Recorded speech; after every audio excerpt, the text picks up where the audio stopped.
Welcome to the Swim Swam podcast. I'm today's host, Coleman Hodges, and joining us today, the director of swimming and diving at the University of Texas. He is coming off of a pretty prolific Olympic Games in Paris, where his athletes won 18 medals, 7 gold, which is tied for Australia as the second most, even if he was his own country.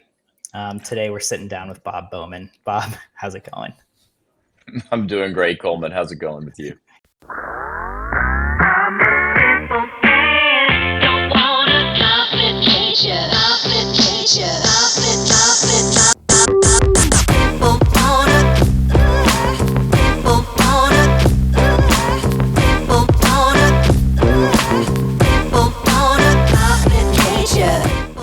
This episode of the Swim Swam podcast is sponsored by Commit Swimming, SwimSwam's exclusive team management software partner. Since 2015, Commit has been providing coaches with swimming's leading workout management software.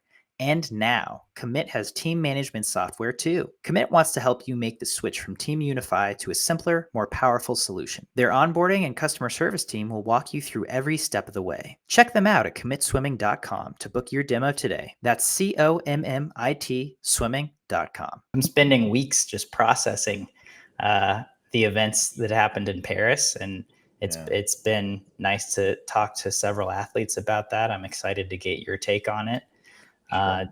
Just first of all, you went through this huge transition just a few months out from Paris of going from ASU to Texas, and your athletes were kind of bouncing around with you from one place to the other. I guess reflecting on that now, do you feel like you were able to manage that pretty well, and just the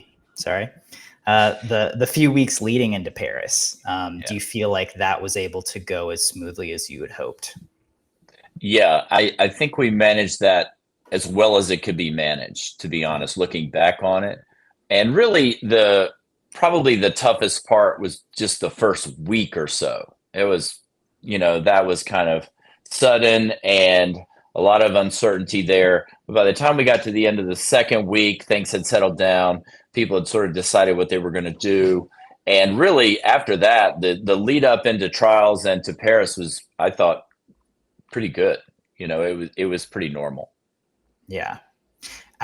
Can you take me through your specific, like where you were and what you were doing after U.S. trials and the lead up to Paris? Yeah. So we came back to Austin, and for that week, I was coaching the U.S. kids who were getting ready to go to, Raleigh. And then when they went to Raleigh, I went to Toulouse, which is Leon's hometown. And I spent 2 weeks in Toulouse training Leon and Hubie. Hubie was there with him at their club site with Nico Castel, which is a really great setup in Toulouse. And then from there, we went to a training camp in Vichy, which is where the U.S. team had a camp in 2012. So it's a great setup there. And we were there for, I think, about 8 or 9 days. And then we went to Paris, and then there were 3 days, and then the Olympics started. Nice. So pretty streamlined. Were you, and during that time, were you working with any other athletes aside from Leon and Hubie? Especially on the French side, or I guess any other athletes who would drop in with you during that? Not really. There were some kids that are on Leon's club who trained with us some, but it was mainly just the two of them. Yeah, I mean, he did train with a group, and occasionally there would be some of the pro-type swimmers that were on that club would train with him. But in general, it was basically those two. Mm-hmm. I mean, and so specifically those two, and then even more specifically with Leon, it seems like they've been so automatic the past couple of years. I've gotten to see him train a couple times, and it was pretty mind blowing. But they seem to both be in a really good place, and obviously the results worked out for them in Paris. But in those couple weeks leading up, were you pretty pleased with what you were seeing in the water? I know I've talked to some athletes, and I think this happens all the time, but they're like, I had some not great practices in those few weeks before, but right. then you kind of, that's how taper goes. And then you kind of get over the hump and get back to normalcy.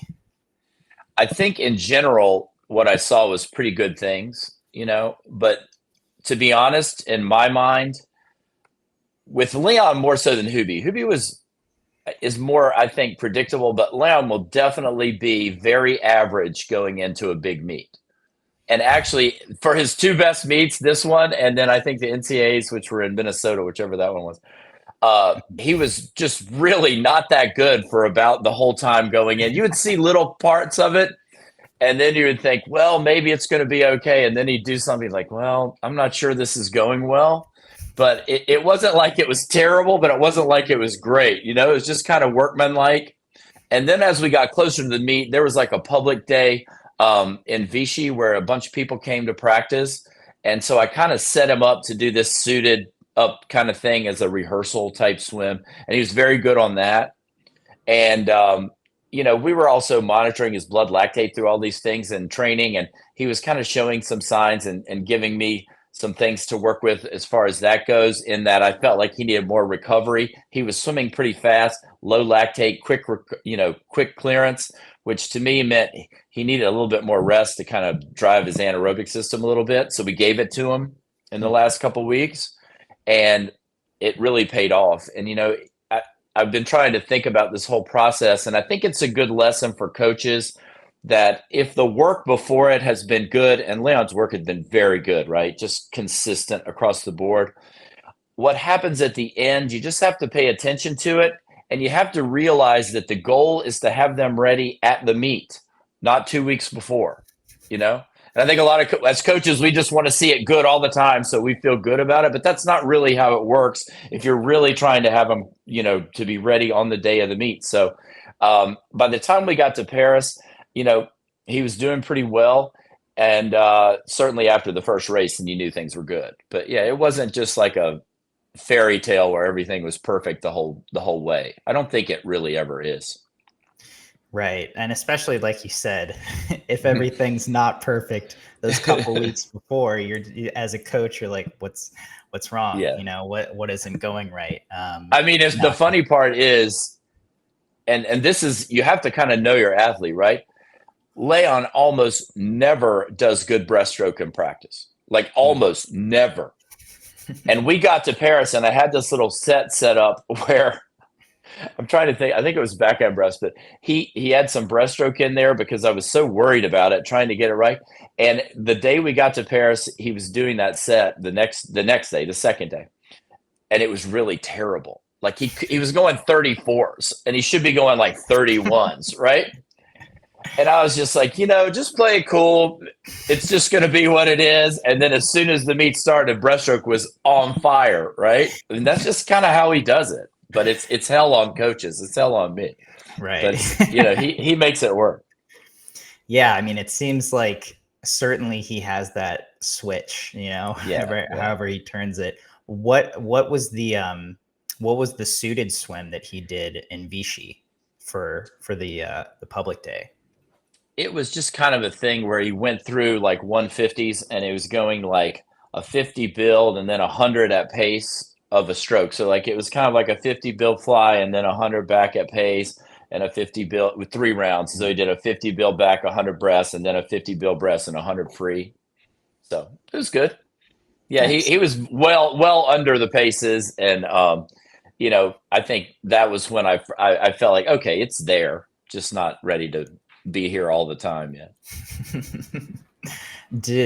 In terms of the public that came that day, or the crowd, I don't know how many people were in the audience, but did you feel like that gave a little taste of like, oh, this is like a preview of what we might see in Paris?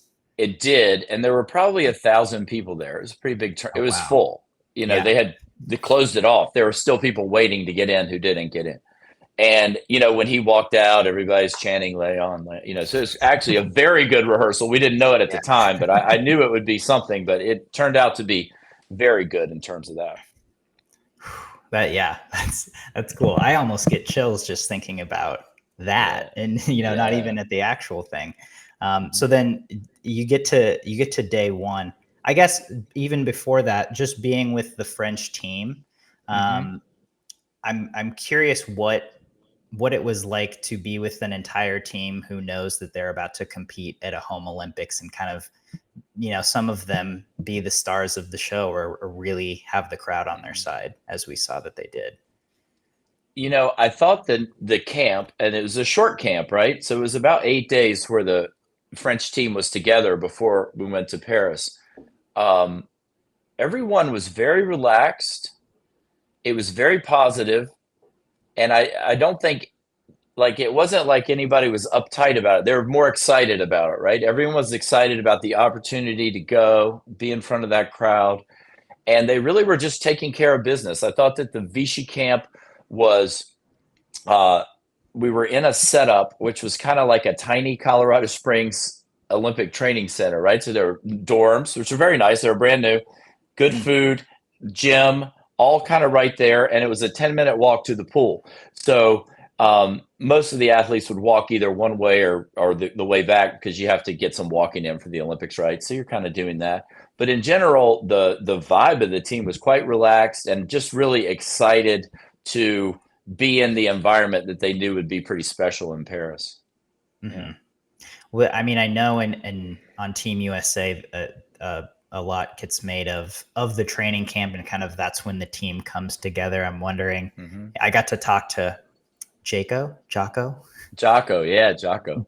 Jocko, who was kind of the head of the French team for a bit earlier this summer, and he seems like a good leader to me. I'm wondering, just how that chemistry was pushed along or melded during that time. He was absolutely excellent. And I think Jocko's thing is he's super positive.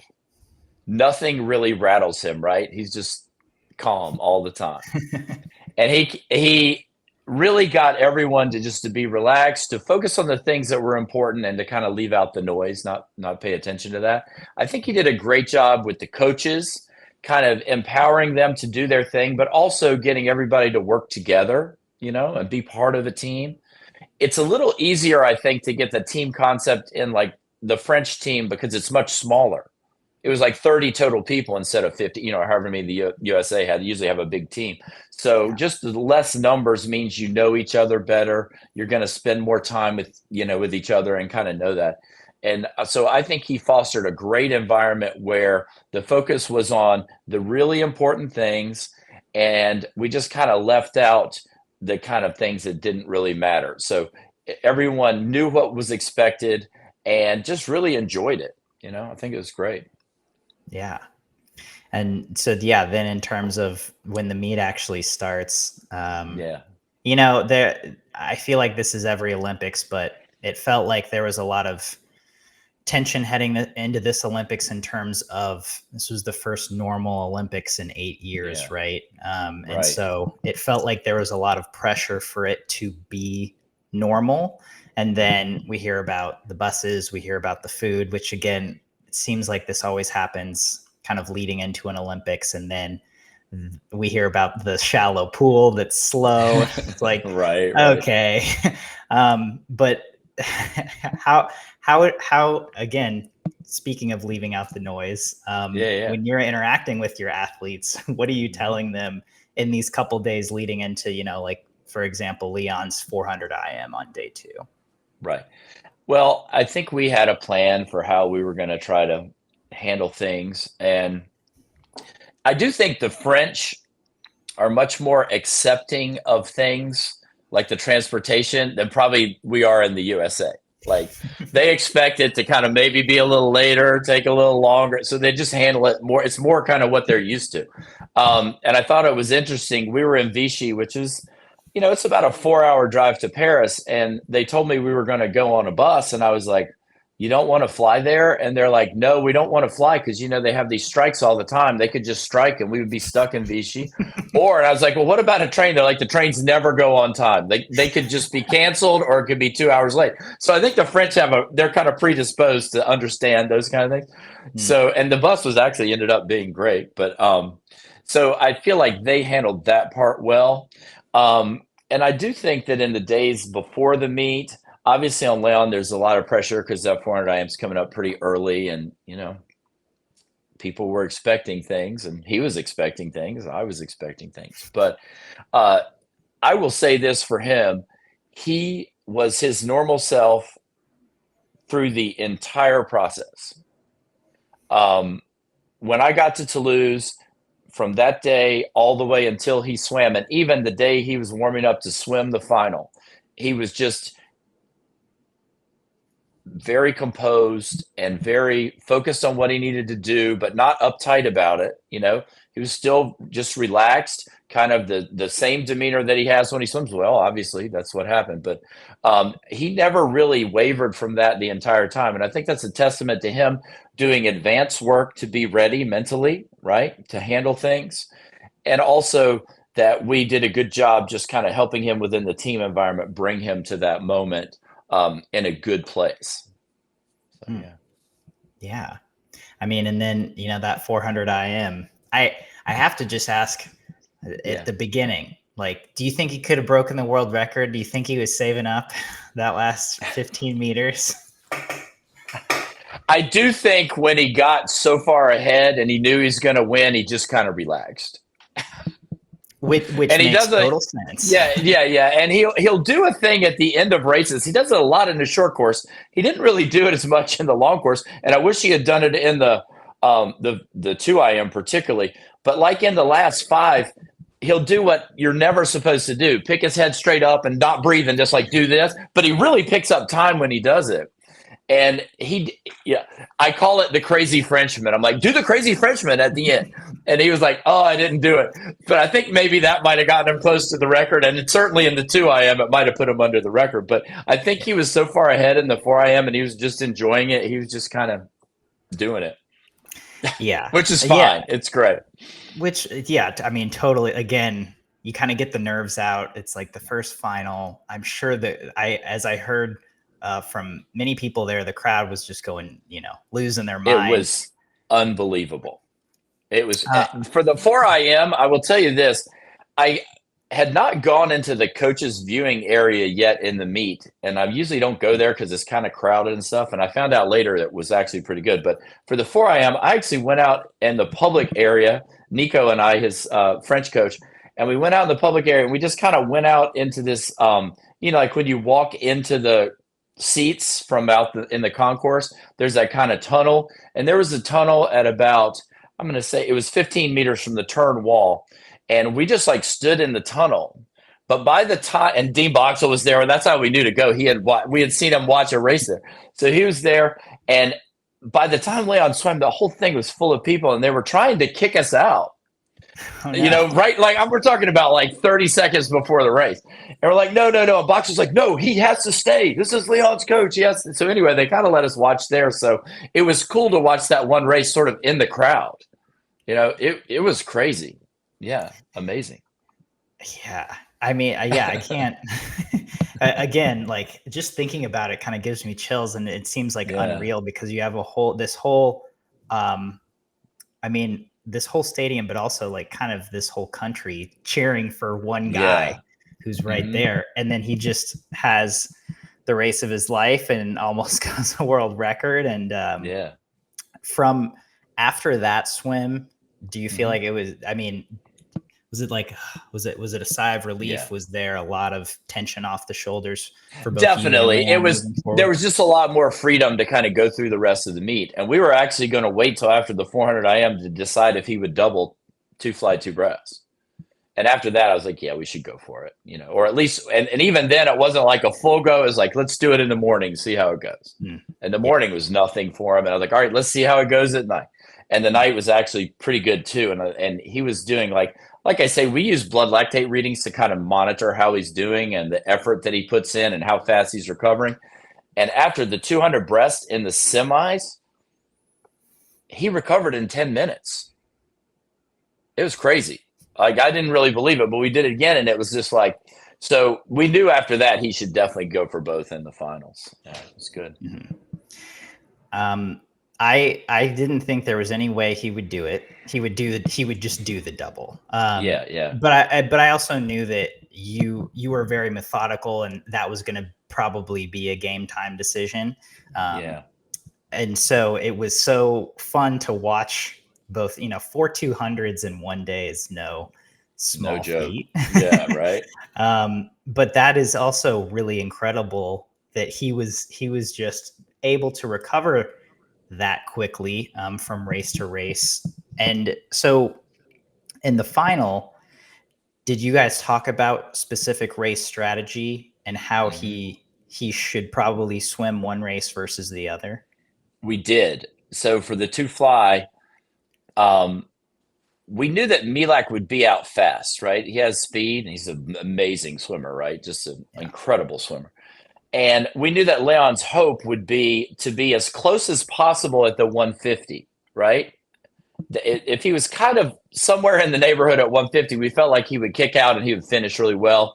And, we hadn't seen Milak do a 200 where he really finished that well this year. So we kind of think maybe you could be in the game if you're close enough. And that's exactly what happened. He had a great underwater, started moving, got there with about, 7 meters to go, and then got his hand on the wall. So yeah, that was the strategy, to really see what he could do the last 50.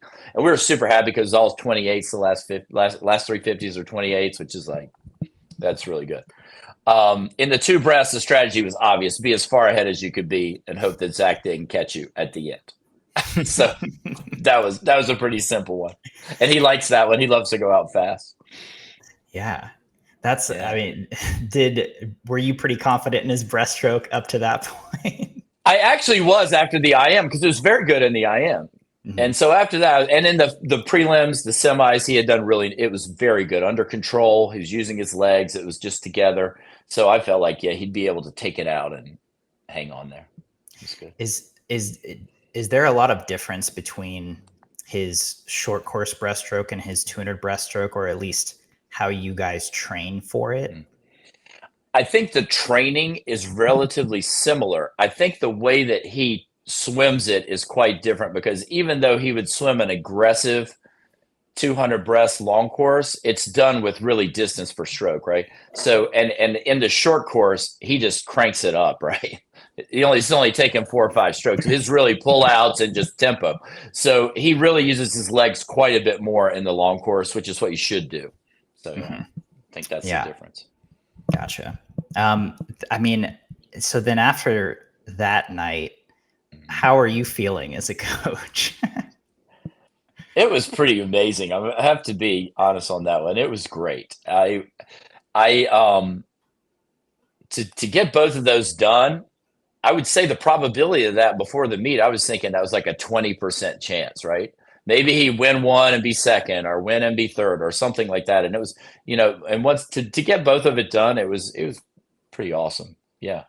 But of course, I was worried about the 200 IM, because my big concern about doing the double is it would take away from his 2 IM. Mm-hmm. And it did kind of play out the way that we thought. I remember that back in 2004, maybe before your time, but anyway, in 2004, Michael at the trials swam a triple in a session, right? He swam the final of the 2 IM, the final of the 2 back, and the semi of the 100 fly in Long Beach. Yeah. And he did pretty well in all of them, and he handled it very well. But the next morning, he qualified in the 2 He qualified in the 2 back, and he, I do remember that. did well in the IM, and then in the fly, he was good. But and that night it was fine. All that part was fine. But the next morning, like, he couldn't walk, right? He's like, I just cannot. So that's why we dropped it for the Olympics. Like, we just can't go in and do all that. And it was very similar with Leon. The prelim the next morning of the 2 IM, he's like, I was like, just do it. Just, focus in. Don't be too conservative. Be out fast. And then if you want to shut it down at the end, you can, that kind of thing. And he actually is very good about that. He likes to do, his strategy in the prelims is always to be out faster and then relax it, right? So that's much better than trying to go out easy and then maybe try to finish, because then you might have to overdo it, right, to kind of get in there. So, but he was really hurting that morning. He actually he didn't sleep that well after the double. Obviously, there's a lot going on. I don't think I slept that well either. But so then he had a big nap, going into the next day. And actually, before the final, he slept like 11 hours that night. Oh, wow. Before the final. So he was good. And when he sleeps, he's good. Yeah. That's obviously a great night of sleep for anyone, but in an Olympic setting, that's like a miracle. Exactly. I know, right? Yeah. But I think that's one of the things that these high performers do. Michael was very good at that. He'd come back for Olympic final and say, "Yeah, I slept 3 hours this afternoon." I'm like, "Well, you're the only person in the world who could sleep at all, because I didn't, and I wasn't even swimming." But I think he's very good at that, and I don't know if he uses techniques to relax himself or whatever, but he just needed it and he took it, so that worked out well. Yeah, I mean, that's great. Was there, and outside of making sure his performance is on point, recovery and I assume massage and ice bath or blah, blah, blah, like for his media obligations and just like outside obligations, was that pretty extensive, especially on those nights when he was winning gold medals? The media, in the mix zone, obviously there are some things they have to do, press conference, those sort of things he had to do. We were actually able to streamline that pretty well. The outside stuff waited until after the meet, so that was okay. The sponsors and all that stuff is fine. But I'd say the media obligations, the things that he had to do, he's getting very good at managing that, in that he doesn't spend a lot of time with the outlets that he has to go to, so he can minimize the time so he can recover. And also the French staff had been much better at this meet than maybe in the first meet. It's like, my favorite story on that one is in Budapest when he went 4:04, right? And like won. He spent an hour in the mix zone before he came out. Oh my and God. They just let him stay in there and just talk and talk and talk. Yeah. So needless to say, we had an educational session after that about how it should go. And I don't think it was really more than about 15 minutes or 10 minutes during this meet. So it was really good. No, it was good. Yeah. That's sorry. That really is funny. It's crazy, right? I'm like, where is this kid? Yeah. Well, and like, he's on his feet. It's right after a race. He hasn't recovered. Probably didn't eat or drink anything an hour, right? So it didn't really help us the next day. But anyway, it worked out. Right. Yeah. Not ideal for a world champs, but that's 2022, probably a good time to learn that. But it was a great time to do it, right? And it was his first time winning, and we didn't even know that he could get close to the world record. So it was an exciting time. I don't fault him for it, but just you can't do that when you're trying to do a big program. Right. And then in terms of the 200 IM, I mean, obviously the final went great. I mean, I guess it's obvious, like it seems like he could have broken the world record. Yeah. Was that at that point in the meet, how were you measuring, like, okay, let's really see if we can do it, versus like the gold medal that's the goal? And that's the gold medal is always the goal at the Olympics, right? That is clearly your goal. Nobody, I mean, you're going to remember the gold medal. They're going to say Olympic gold medalist, not world record holder. I mean, it would be world record holder, right? Yeah. So, but I did think he was swimming fast enough to do it. And I just thought it would be cool for him to do and kind of punctuate what he had done and just kind of validate that he's just had a great meet. But we just didn't quite get there. A couple 100s, few 100s, right? Six 100s. Yeah. Which, like, it still was an incredible way to punctuate his meet. Oh yeah, no, it was amazing. The environment was crazy. It was a decisive win, and all of those things were good. And it was a good race. I do think that's kind of a lot was made about the pool. We did have some world records in there, right? Some pretty good ones. So I tend to discount that talk a little bit, but I do think that at the end of a race like that, at the end of a big program, that's where maybe you could have picked up some hundreds. It might have helped him a little bit, but it is what it is. Everybody was swimming there, so it was fine. Right. I especially loved that we saw like 3 world records in the last 2 days. Yeah, exactly. Right. They just started happening, right? Yeah, exactly. So then in terms of, I guess his last race, that men's medley relay, I think, just on the media side, we had kind of talked about that as a potential medal opportunity for France. I'm wondering, just being on the French staff and interacting with those coaches, how much of an emphasis was put on that relay? Because I think, even this season we saw Flo swimming 100 free a few times when he hadn't otherwise? It's like, was that planned? Had that relay been planned for a while? I think it had. And also, if you talk to James Gibson, who did a lot of work with Flo, right, and has over the years, and he was this year too, he feels like Flo has his best 50 when he's training for 100. So I think that was part of the strategy as well, that swimming that 100 would make his 50 better, and it certainly did. He swam a great 50. So, yeah, I think that had always been in the back of their mind, and it was probably the best medal opportunity. So, yeah, they were planning for it. Mm-hmm. What was it like for you to watch that relay specifically? Because they were winning until like 25 meters to go. It was crazy. It was kind of one of those things you're like, could this really happen? And I think that Flo swam well. That's what he had, right? Everybody gave what they had. That was as good as they could be. And bronze medal was great. I think they were all happy with it. Yeah. But it was very exciting to see the whole thing play out. To me, again, as just a member of the media, like that was such a cool way for specifically Leon to end that meet with like a relay medal.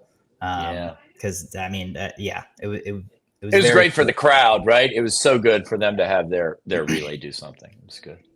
Absolutely.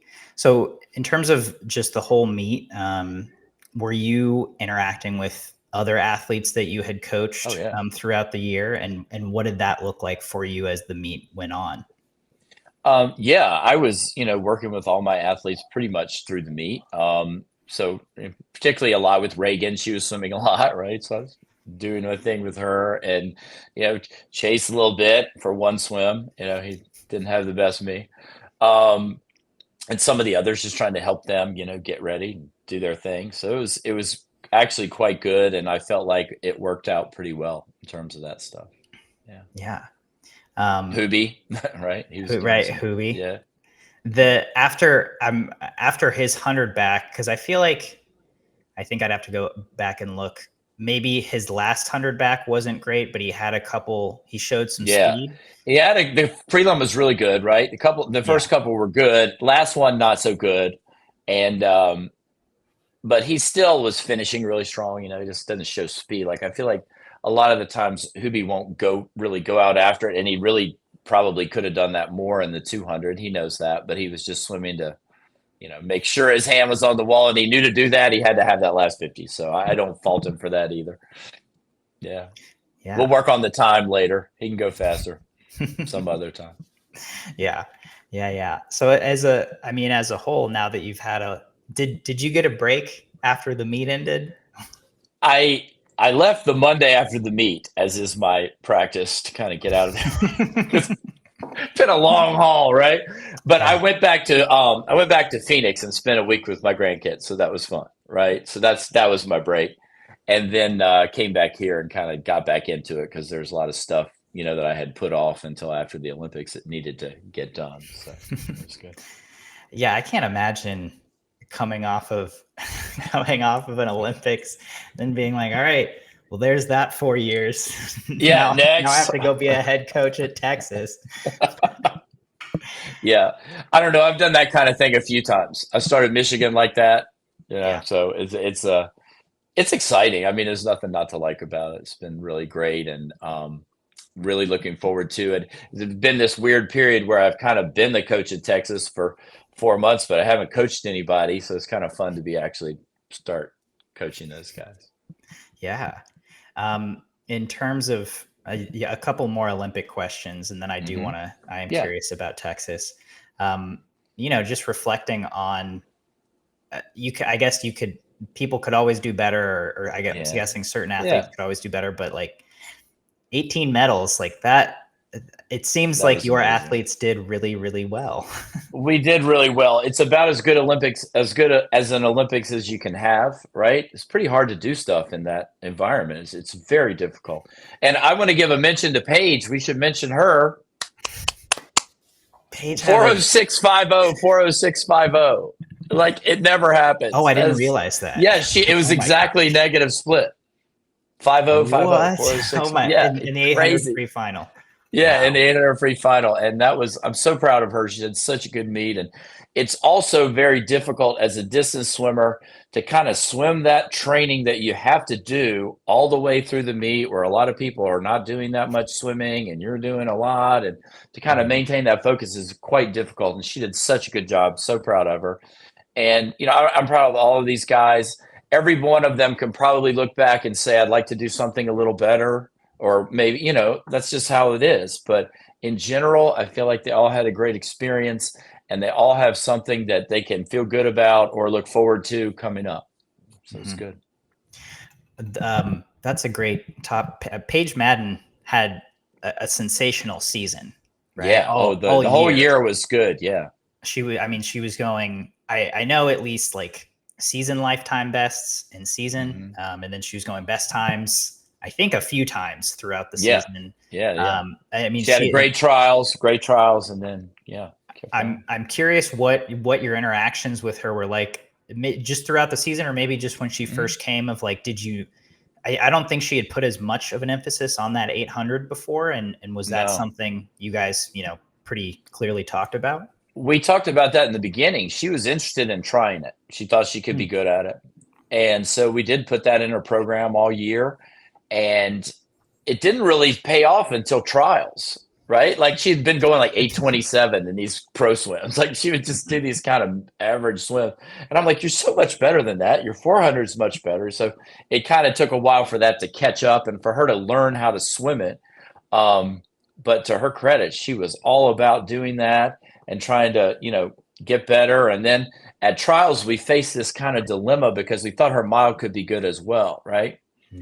But that was before the 800, and then so we ultimately decided not to do it, which I think was a good decision. It paid off because it really made her 8. I think it would have taken something away from her 8, but she had a very definite goal of wanting to win an individual medal.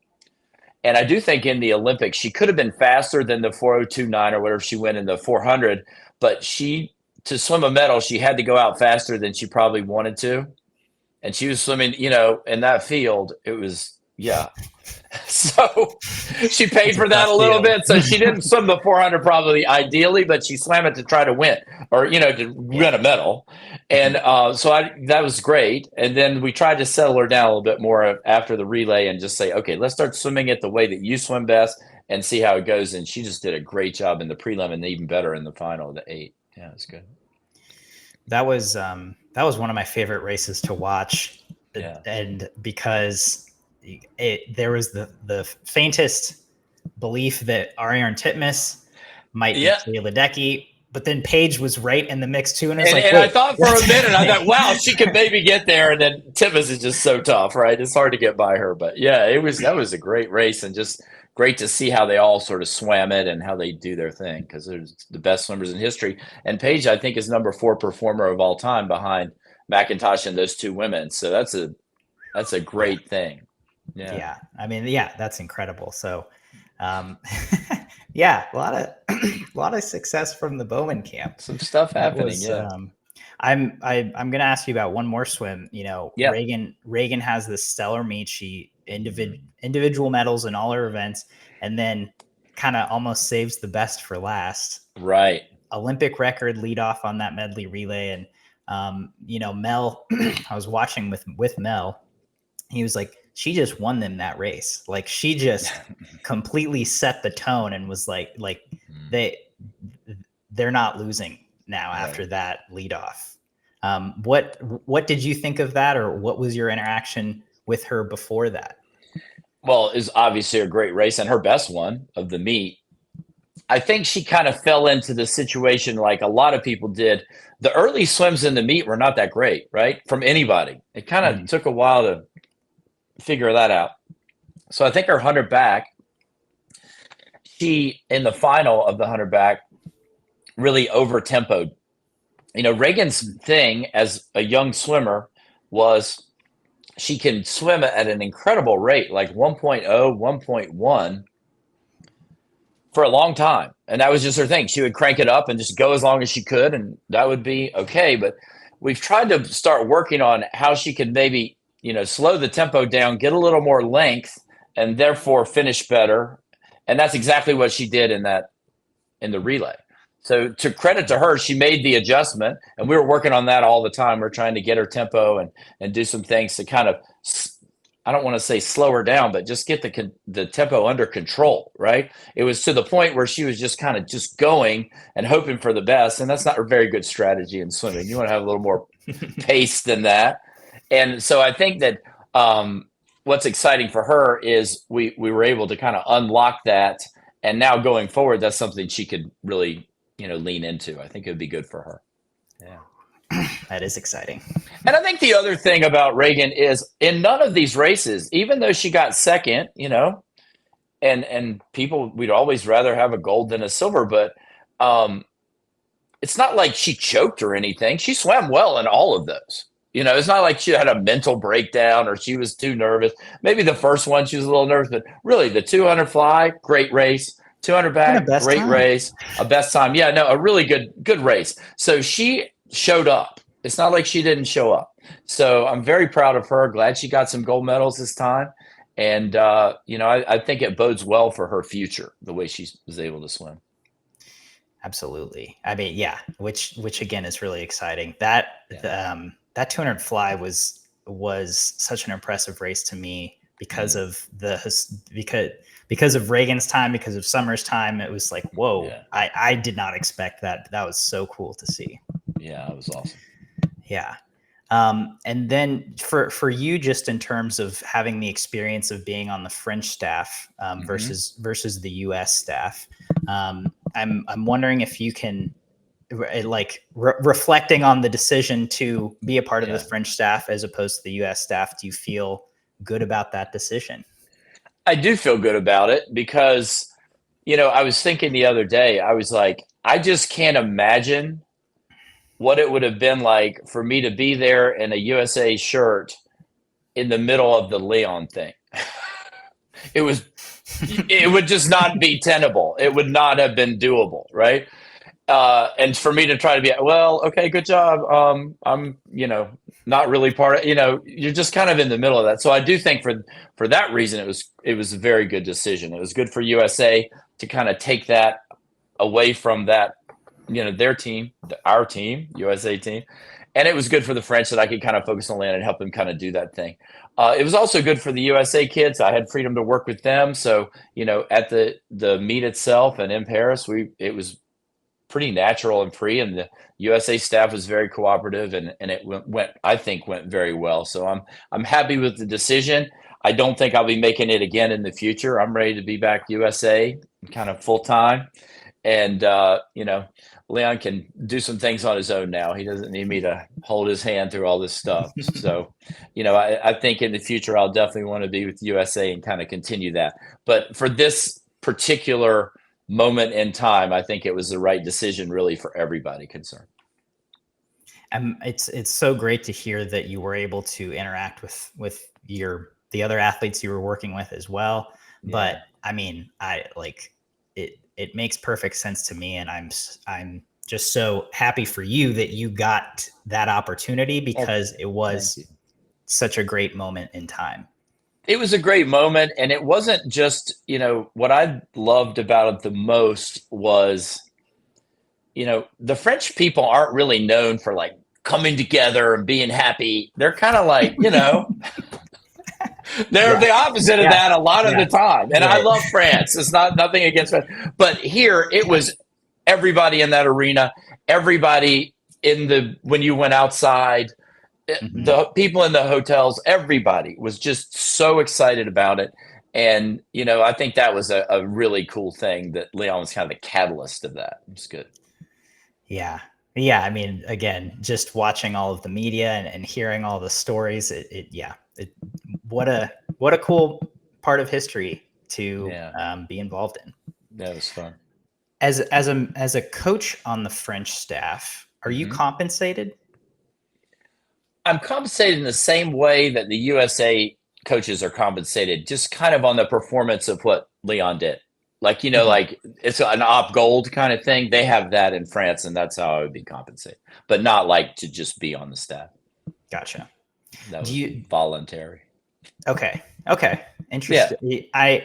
Do you feel moving forward, especially in like an LA 2028 situation, Mm-hmm. do you think compensation for like by the USOPC for just being on the staff is something that should be brought up in conversations? I do. And I think that, you know, we give up a lot to do this, right? So you're spending a lot of time in the terms of this summer. I was gone, I think 5 or 6 weeks, right? And the USA staff about the same. Yeah. So you're leaving your, paying jobs to do this, even though this is part of it, I guess, in some area, and you're volunteering your time, and you're not just volunteering some time, you're volunteering 24 hours a day for weeks and weeks and weeks. Yeah. To accomplish something very valuable. So I do think that it should be remunerated somehow just for your participation in that. And I think the athletic trainers and massage therapists and all of those people should be as well, particularly them. They're leaving, they have to be home. They have to be doing their business. It doesn't run when they're not at home, right? So they're giving up income to come on these trips. So I do feel like that should be part of it. For every country, not just USA, but for everybody. Yeah. Yeah. I didn't, that was just brought to my attention this morning that I didn't realize coaching on an Olympic team is not a paid job, which was surprising to me. It's worthwhile for sure, right? It's fulfilling in many ways, but I do think that piece is missing. And I think if you want to, continue to have the best people for that job do it, they should be compensated. Yeah. Agreed on that. Yeah. So speaking of your compensated job, let's right. Yeah. Here we go. Yeah. Am I getting paid for this? Oh yeah. It was in Swim Swam. Yeah, it was. You're getting paid for this. We know. I am.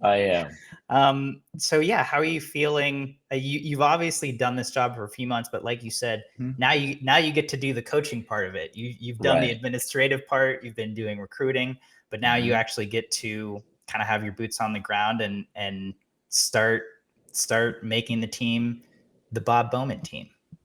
Well, it'll always be the Texas team, but I'll be part of it. That would be nice. I'm super excited about it. We have a great team, we have some talent, got some great people coming in just even from this summer who are going to come in, and a great freshman class. So it's always exciting to kind of start. It's like the beginning of the school year, right? It is a school year, right? So it's like a teacher starting out. And I'm excited to just kind of start laying a foundation for the expectations that we'll have and some of the things that we'll do going forward. But it's a tremendous place to work and be. It's quite special. So it's been great so far, and I can't wait to get started. So one mark on the calendar is in late January. It's Texas, Virginia, NC State, and Arizona State. Yeah. which is just this whole amalgam. A lot of storylines in there, right? Yeah. Can you tell me a little bit about the genesis of this quad meet and what can we expect from it? I mean, I think we kind of know in terms of swimming, but maybe fanfare or other little extras that you might include in that meet. Well, the genesis was, Texas had done dual meets with Virginia and NC State. And, we were trying to find a way to put together a showcase event. And we felt like if we added ASU to that, it would give it some balance, and it would be, we'd have the, defending national champs both in there. And it would be a great spectator event. And it's going to be one of these high production events. It's going to be a very different format than you've seen in a dual meet. Could be some knockout, stuff. We'll let you know how it goes. But it's going to be, I think, a very exciting format. It's going to be fan friendly. It's not going to be some long, boring, meet. We're going to try to keep it fast paced, keep it exciting, use some new ideas in it. We'll have the lights, the music, all the other stuff that goes with it. And I'm sure we'll be packing this place. It'll be packed with people. So I'm really looking forward to it. And I think it'll be great for college swimming and for everybody who comes. Be fun. All right. I mean, I'm stoked. It's Yeah. still like, 4 or 5 months away, but Yeah. sure it'll be here before we know it. Yeah. Well, awesome, Bob. As always, I appreciate you taking the time to sit down and chat. Mhm. Any parting thoughts you've got before we sign off? No, thank you for having me. It's been an amazing summer, for so many people. And I know that we're finally glad to have had sort of a normal Olympics that we can kind of relax. And I think a lot of us are glad that there's 4 years until the next one, right? So we can actually regroup and kind of, have our, act together for the next one. But yeah, I think we are all just grateful to have been part of it and excited for what's coming up.